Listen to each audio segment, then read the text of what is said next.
माँ की ममता के आगे विवश हुए भगवान,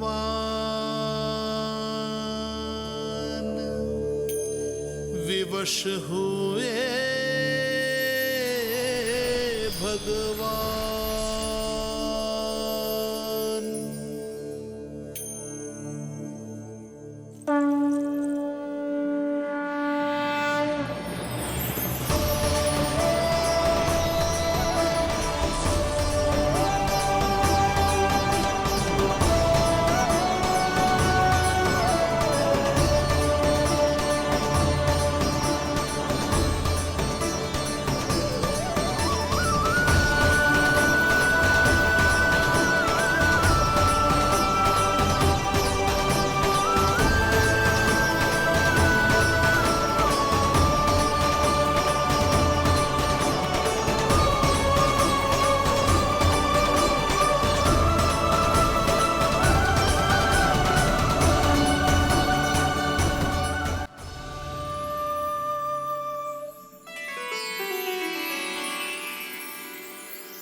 प्रभु।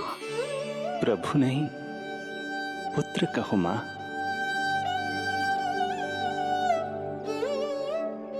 पुत्र, मेरा पुत्र, मेरा पुत्र।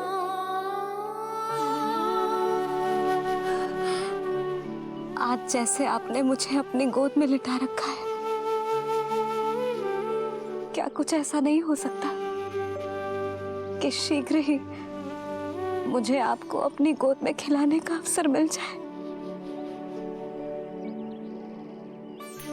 आज तो मैं केवल मूर्छित हुई हूं,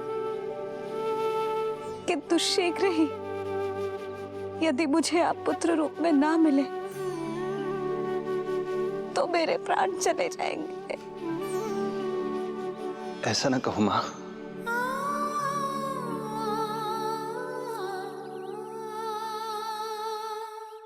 माता देवकी को मैं पहले ही वचन दे चुका हूं, इसलिए विधि के विधान के अनुसार मुझे उन्हीं का पुत्र बनकर जन्म लेना होगा। किंतु आपकी आतुरता का अनुभव करने के बाद अब मैं भी आपका स्नेह पाने से स्वयं को और वंचित नहीं रख सकता। आपने वरदान मांगा था कि आप पुत्र की भांति मेरा पालन पोषण करना चाहती हैं, इसलिए यदि आप उचित समझे तो आप अगले जन्म में ही अपनी इच्छा पूर्ण कर सकती हैं। जिस आयु में संतान को अपनी मां की ममता के आंचल की आवश्यकता सबसे अधिक होती है, उस आयु में अर्थात अपने जन्म के प्रथम दिन से 10 वर्षों तक मैं आपके साथ रहूंगा। किंतु फिर मुझे अपनी जन्म देने वाली मां माता देवकी के पास लौटना होगा। ऐसा करने से मैं उन्हें दिया वचन भी निभा पाऊंगा और आपकी ममता का सौभाग्य भी प्राप्त कर पाऊंगा। यदि आपको स्वीकार हो तो। स्वीकार है, स्वीकार है प्रभु, सहर्ष स्वीकार है। एक माँ और पुत्र का नाता केवल उसके कोख से जन्म लेने से ही नहीं बनता, ये नाता तो ममता से बनता है। और मैं अपनी ममता आप पर न्यौछावर करने के लिए आतुर हूं। यशोमती मैया के नंद लाला, यशोमती मैया के नंद लाला, यशोमती मैया के नंद लाला, यशोमती मैया के नंद लाला। तो इस प्रकार परमपिता परमेश्वर श्री हरि विष्णु एक ही जन्म में दो दो माताओं का पुत्र बनने के लिए उत्साहित भी थे और भावुक भी। किंतु जगत माता श्री लक्ष्मी और अन्य सभी देवगण ये जानना चाहते थे कि श्री हरि ये अभूतपूर्व कार्य कैसे करेंगे। भगवान बोले, ये सब संभव होगा उसके कारण जो मेरे अगले जन्म की कथा का मुख्य पात्र है, कंस।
जब जीवन पर संकट हो तो अभिमान अर्थहीन होता है। जब प्राणों पर बनाए तो सम्मान स्वाभिमान सब निरर्थक होता है। इन व्यर्थ के मूल्यों को बीच में मत आने दो। और दया उसे तो बिल्कुल नहीं। मार डालो साधु संत ऋषि मुनि स्त्री वृद्ध, चाहे वो नवजात शिशु ही क्यों ना हो। किंतु हाँ, यदि शत्रु भारी पड़ने लगे, पराजय सामने दिखाई देने लगे, तो उसी क्षण शत्रु के पैर पकड़ लो और अपने प्राणों की भिक्षा मांग लो। अहंकार को आड़े मत आने दो। अग्निः शेषम ऋणः शेषम शत्रुः शेषम तथैव च पुनः पुनः प्रवर्धेत तस्मात् शेषम न कार्येत। अर्थात अग्नि की एक भी चिंगारी, ऋण की एक भी मुद्रा और शत्रु की एक भी संतान यदि शेष रह जाए तो शीघ्र ही विकराल रूप धारण कर सकती है। इन सब का समूल नाश ही एकमात्र उपाय है अपनी सुरक्षा का। इसलिए कहता हूं, साम दाम दंड भेद कोई भी युक्ति क्यों ना लगानी पड़े, शत्रु के प्राणों का हरण ही परम उद्देश्य होना चाहिए। छोड़ो मत, फिर चाहे वो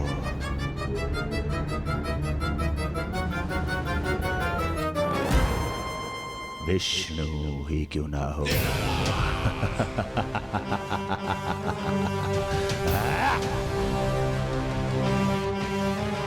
यही थी कंस की दिनचर्या।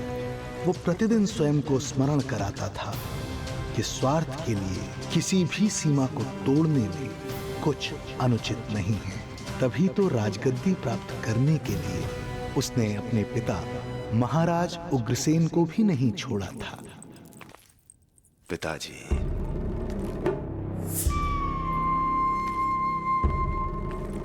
हो सके तो मुझे क्षमा कर दीजिएगा। कल्पना भी नहीं की थी कि मैं आपके साथ ऐसा व्यवहार करूंगा। आपको प्रतीत हो रहा होगा कि मैं क्रूर हूं, स्वार्थ में अंधा हो गया हूं, किंतु मैं विवश हूं।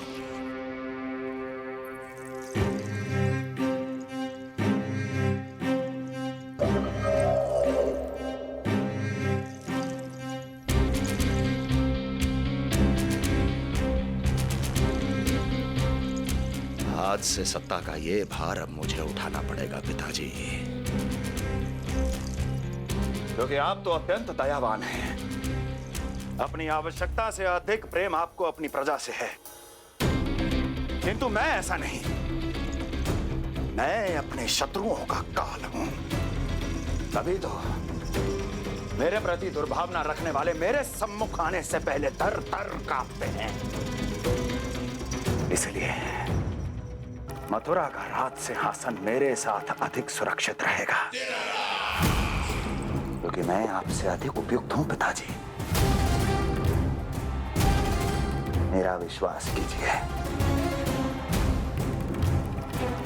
हृदय पर गोवर्धन पर्वत रखकर मुझे यह निर्णय लेना पड़ रहा है पिताजी।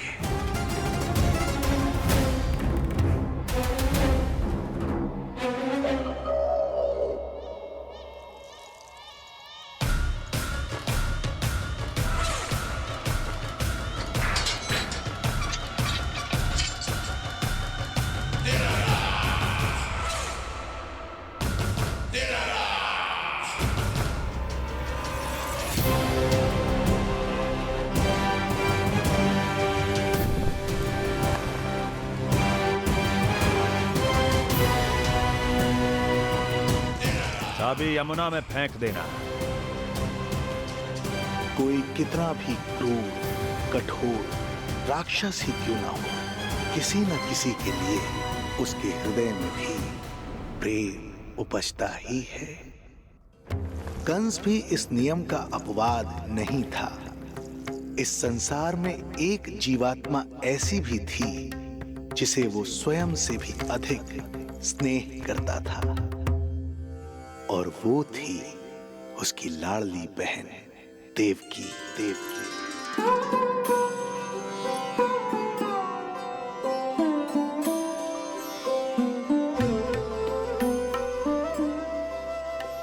देवकी के लिए कंस एक राजा नहीं, मात्र भाई था, जो अपनी बहन की छोटी सी मुस्कुराहट के लिए आकाश पाताल एक कर सकता था। अत्यंत धूमधाम से उसने अपनी देवकी का विवाह यादवराज वसुदेव के साथ संपन्न करवाया। रुको।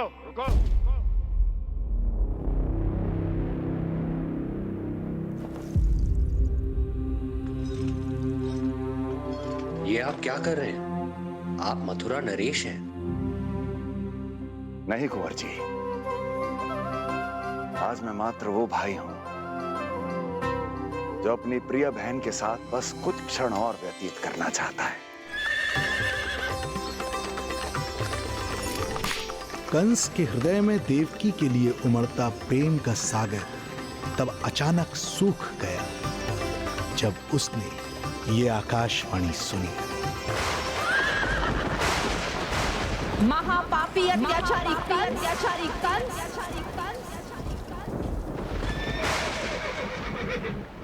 जिस देवकी को तू इतने प्रेम से ससुराल ले जा रहा है वही तेरे अंत में सहायक होगी। तेरा काल तेरी प्रिय बहन के गर्भ से उसकी 8वीं संतान बनकर जन्म लेगा और तेरा विनाश करेगा, विनाश करेगा।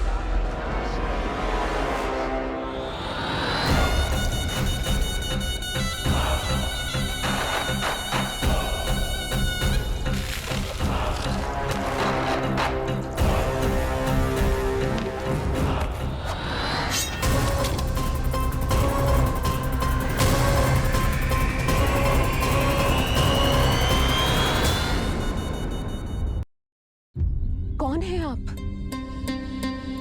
मुझे आपसे भय लग रहा है। आप मेरे भैया नहीं हो सकते। सही कहा तूने।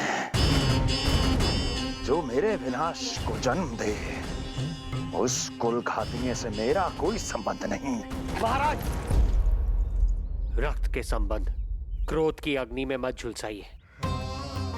जिस बहन को आपने बचपन से आज तक इतना प्रेम दिया, क्या वो आपके विरुद्ध किसी षड्यंत्र में सहायक हो सकती है? भला हमारी संतान आपका विनाश क्यों करेगी? अपनी नवविवाहित बहन पर कृपा कीजिए महाराज। अपने पुरुषार्थ से आपने कितने असुरों को युद्ध में पराजित किया है। आज वो सब दरबारी बनकर आपकी सेवा करते हैं। हे महापराक्रमी कंस, यदि वो मायावी असुर आपको हानि नहीं पहुंचा पाए तो ये आपकी बहन आपका क्या बिगाड़ सकती है? दया कीजिए महाराज, दया कीजिए। आप बीच में मत पड़िए कुंवर जी। सुना नहीं क्या? इसकी 8वीं संतान मेरा वध करेगी। जब मां ही नहीं बचेगी तो 8वीं संतान के जन्म का तो प्रश्न ही नहीं उठता। यदि ऐसा है तो आप मुझे मार दीजिए। जब मैं ही जीवित नहीं रहूंगा तो देवकी की संतान होने की संभावना ही समाप्त हो जाएगी। अपने बहनोई की हत्या का पाप मैं नहीं कर सकता। और बहन की हत्या का पाप कर सकते हैं? जिसे जीवन भर प्रेम दिया है उसके प्राण लेने का अधिकार है मुझे। प्रिय भैया, यदि आपको इस विषय में इतना संदेह है तो आप हमारी 8वीं संतान के प्राण ले लीजिएगा। बल्कि 8वीं संतान ही नहीं, उसका जन्म होने तक हमारी सभी संतानों का वध आप स्वयं अपने हाथों से कर लीजिए। स्वामी! हे मथुराधिपति, मेरी पत्नी को प्राण दान दे दीजिए। मैं महाराज शूरसेन का पुत्र वसुदेव आपको वचन देता हूं, अपनी 8 संतानों को जन्म लेते ही स्वयं आपके सामने प्रस्तुत करूंगा। अपनी 8 संतानों को जन्म लेते ही स्वयं आपके सामने प्रस्तुत करूंगा।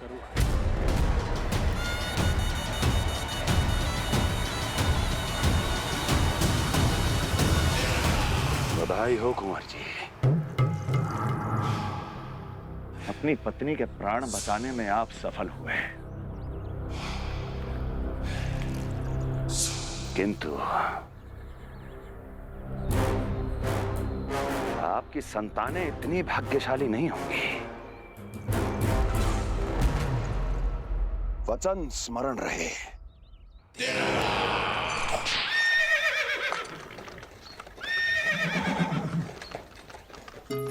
इस तरह रक्त की प्यासी कंस की तलवार की छाया में देवकी और वसुदेव का वैवाहिक जीवन प्रारंभ हुआ।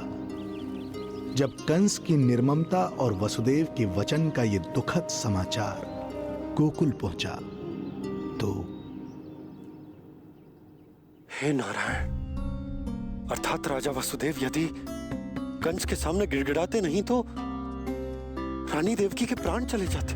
हाँ नंदराज, और अब वो दोनों कंस के महल में हैं, किंतु वो महल भी उनके लिए किसी बंदीगृह से कम नहीं है।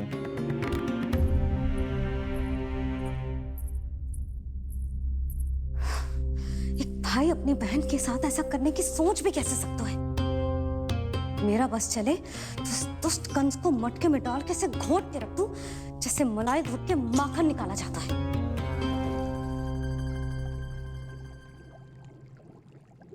ना, माखन ना, जे कंस तो कीड़ा है। इसे तो पटक पटक के ऐसे मारना चाहिए जैसे कीड़ा निकालने के लिए धान के गट्ठर को पटका जाता है।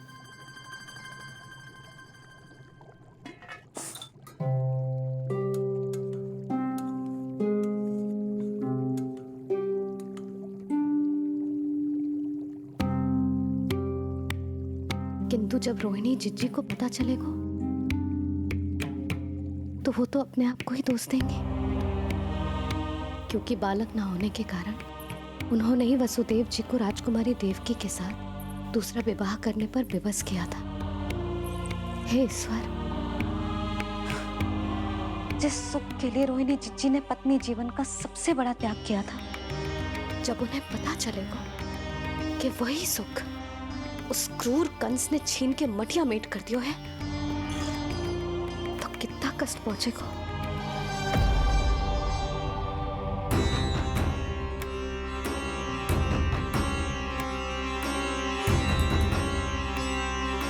रोहिणी जीजी,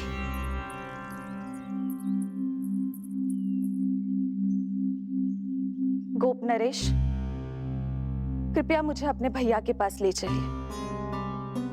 संकट के समय मुझे उनके साथ होना चाहिए। किंतु भाभी, पता चलो है वसुदेव भैया और देवकी भाभी कंस के महल में कड़े पहरे में रखे गए। पति पत्नी एक दूसरे का संबल होते हैं। कंस का पहरा कितना भी कष्टदायक क्यों ना हो, इस समय उन्हें और बहन देवकी को मेरी आवश्यकता है।